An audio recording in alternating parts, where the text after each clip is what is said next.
আমার শাশুড়ি আমার পেটের বাচ্চা নষ্ট করে ফেলেছিল। যে শাশুড়ি আমাকে কোনোদিনই দেখতে পারতো না, সারাদিন শুধু আমার নামে কুচ্ছা রটাতো, সেই মানুষটাই হঠাৎ একদিন এত মায়া দেখাতে শুরু করলো যে আমি নিজেই বুঝতে পারিনি সেই মায়ার আড়ালে আমার জীবনের সবচেয়ে বড় সর্বনাশ লুকিয়ে আছে। সেদিন বিকেলে আমি রান্নাঘরে দাঁড়িয়ে ডাল নাড়া দিচ্ছিলাম। আমার পেটের 7 মাসের সন্তান তখন মাঝে মধ্যেই নড়াচড়া করছিল।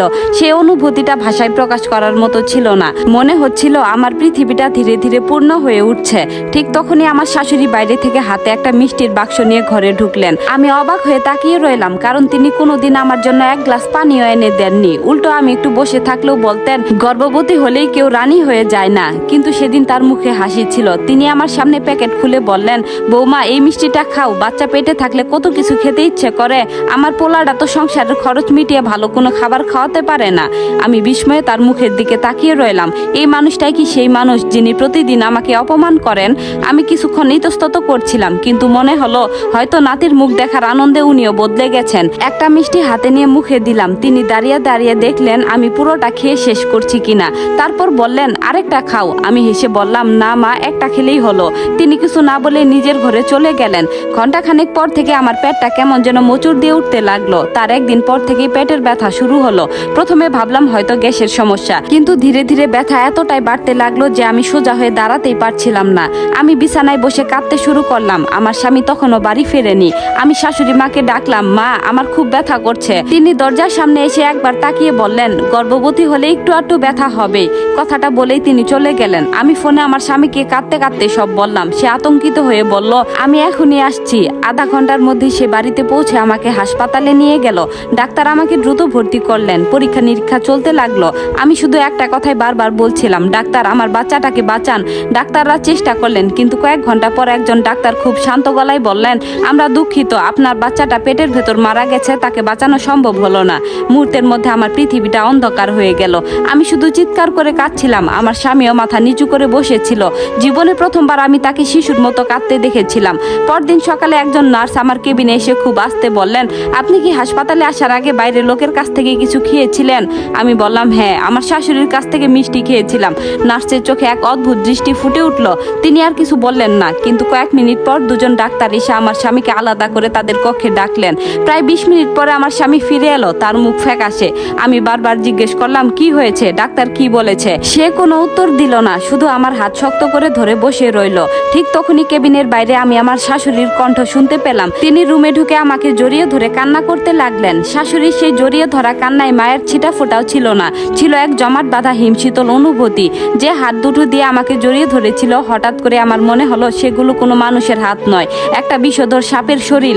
আমি ধাক্কা দিয়ে তাকে সরিয়ে দিতে চাইলাম, কিন্তু শরীরে তখন বিন্দুমাত্র শক্তি নেই। আমার স্বামী এক পা এগিয়ে এসে থমথমে গলায় বলল, মা তুমি একটু বাইরে গিয়ে বসো। শাশুড়ি আঁচলে মুখ মুছে চোখে কৃত্রিম বিস্ময় ফুটিয়ে তুললেন আর বললেন, কেন রে বাবা? আমি তো আমার বৌমার দুঃখে। তাকে থামিয়ে দিয়ে আমার স্বামী বলল, না তুমি বাইরে গিয়ে বসো। এবার স্বামীর গলার আওয়াজ এতটা গম্ভীর আর ধারালো শোনালো যে শাশুড়ি আর একটা কথাও না বাড়িয়ে ঘর থেকে বেরিয়ে গেলেন।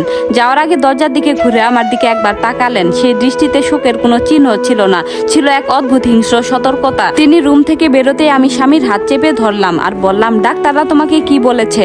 সত্যি করে বলো। আমার স্বামী মুখ তুলে আমার দিকে তাকালো। তার চোখে কোনো জল নেই, কেবল জ্বলছে তীব্র এক দাবানল। সে পকেট থেকে একটা রিপোর্ট বের করে কাঁপানো গলায় বলল, ডাক্তাররা এই রক্তের রিপোর্ট দেখে স্তম্ভিত হয়ে গেছেন। তোমার রক্তে খুব উচ্চমাত্রার এক ধরনের বিষ পাওয়া গেছে, যা গর্ভাবস্থায় দিলে কয়েক ঘন্টার মধ্যে গর্ভপাত ঘটায় এবং বাচ্চার হার্টবিট বন্ধ করে দেয়। এটা কোনো সাধারণ কেমিক্যাল নয়, এটা পশুর গর্ভপাতের জন্য ব্যবহৃত একটা ডেঞ্জারাস ড্রাগ। রিপোর্টটা হাতে পাওয়ার পর মুহূর্তের মধ্যে স্বামীর চোখের আগুনে যেন আমাকে পুড়িয়ে ফেলার মতো এক দৃশ্য তৈরি হলো। সে হঠাৎ শক্ত হয়ে আমার দিকে ঘুরে দাঁড়ালো। তার গলার রগগুলো ফুলে উঠেছে, চোখ দুটো দিয়ে যেন রক্ত ঝরছে। সে প্রায় গর্জে উঠল, তুমি এটা কি করেছ? আমার সন্তানকে কেন শেষ করলে? আমাদের বাচ্চার প্রতি তোমার এত রাগ কিসের ছিল? ডাক্তাররা বলছে বিষ। তোমার শরীরে বিষ আসলো কোথা থেকে? তুমি কোন মহা অপরাধের শোধ নিলে আমার নিষ্পাপ বাচ্চাটার উপর? তার এমন রুক্ষ আর অন্যায্য অভিযোগে আমি দিশেহারা হয়ে পড়লাম। শরীরে সমস্ত যন্ত্রণা ছাপিয়ে বুকের ভেতরটা যেন দুফাক হয়ে গেল। আমি অঝরে কাঁদতে কাঁদতে তার হাত দুটো জড়িয়ে ধরে বললাম, তুমি আমাকে ভুল বুঝছো। আমি কেন আমাদের সন্তানকে মারবো? আমি তো দিন গুনছিলাম তাকে কোলে নেওয়ার জন্য। আমার হাত সে ঝাঁকিয়ে সরিয়ে দিয়ে বলল, তাহলে এই রক্তে এত বিষ আসলো কিভাবে? আমি কোনো মতে শ্বাস নিয়ে বুক ফাটা গলায় বললাম, মিষ্টি। গতকাল বিকেলে মা যখন বাইরে থেকে এসে আমাকে মিষ্টি খাইয়ে দিলেন, তার ঠিক 1 ঘন্টার পর থেকে আমার পেট হোঁচট দিয়ে উঠেছিল। মা নিজে দাঁড়িয়ে থেকে আমাকে ওই মিষ্টি খাইয়েছেন। আমি খেতে চাইনি, উনি জোর করে খাইয়েছেন। আমার কথা শুনে স্বামীর মুখের রাগের ভাবটা এক মুহূর্তে থমকে গেল। এক অজানা আশঙ্কায় তার চোখ দুটো বড় বড় হয়ে গেল। সে আর একটা শব্দ উচ্চারণ করলো না, স্তব্ধ হয়ে দাঁড়িয়ে রইল কেবল। বিকেলের দিকে ডাক্তার আমাকে ছাড়পত্র দিলেন। আমার স্বামী ট্যাক্সি ডেকে আমাকে বাড়িতে নিয়ে এলো। এসে দেখি শাশুড়ি আগে হাসপাতাল থেকে বাড়ি চলে এসেছেন।